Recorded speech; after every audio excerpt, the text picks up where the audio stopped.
جو تم سے معافی مانگے تو میں تمہیں اس پہ اشفاق صاحب کا ایک قصہ سنا دیتا ہوں. جی پلیز. اشفاق صاحب کے بیٹے نے نئی گاڑی لی تو وہ اپنے باپ کو اشفاق صاحب کو بٹھا کے ذرا لاہور میں ذرا تھوڑی سی شو مار رہا تھا. پیچھے سے بیچارہ ایک سائیکل والا آیا تو اس نے اس نئی گاڑی میں ٹھک مار دی. تو یہ بیٹا اترا تو اس نے آبویسلی غصہ کیا. اس نے کہا صاحب معافی دے دو، غلطی ہو گئی، میں ویکھیا نہیں. وہ بولتا رہا تو اشفاق صاحب اترے تو اشفاق صاحب نے کہا ٹھیک ہے، تو اس کو بٹھا لیا. تو اشفاق صاحب نے کہا بیٹا جب اس نے معافی مانگ لی تیری جرت کیسی ہوئی کہ تو نے اس کی معافی کو مسترد کر دیا؟ اس کی اجازت تیرے پاس نہیں ہے.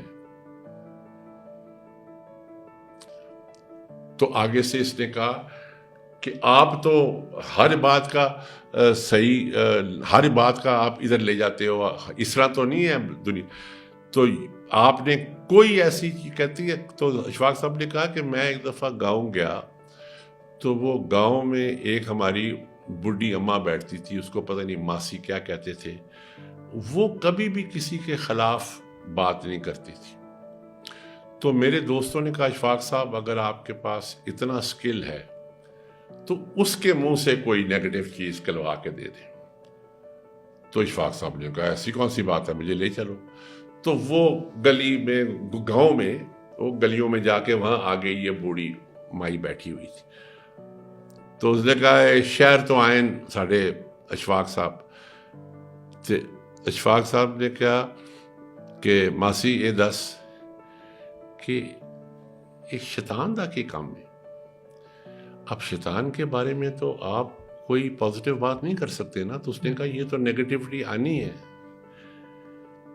تو آگے سے ماسی نے کہا ایک گل اس دی اچھی ہے، مستقل مزاج بڑا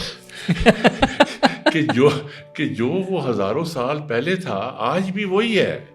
جتنا خراب وہ تب تھا اتنا ہی خراب وہ آج ہے. یہ نہیں بدلا، دنیا بدل گئی ہے. یہ تو اس نے اس چیز کو بھی پازیٹیو لیا. تو یہ یاد رکھنا کہ یہ پوڈ کاسٹ سننے والوں کو میری ایڈوائز ہے کہ کوئی معافی مانگ لے، لیکن آپ جج ہیں کہ اس نے جینوئن معافی مانگ لیا کہ نہیں. A lot of people apologize and you know their line. ٹھیک ہے، میں ان کی بات نہیں کر رہا.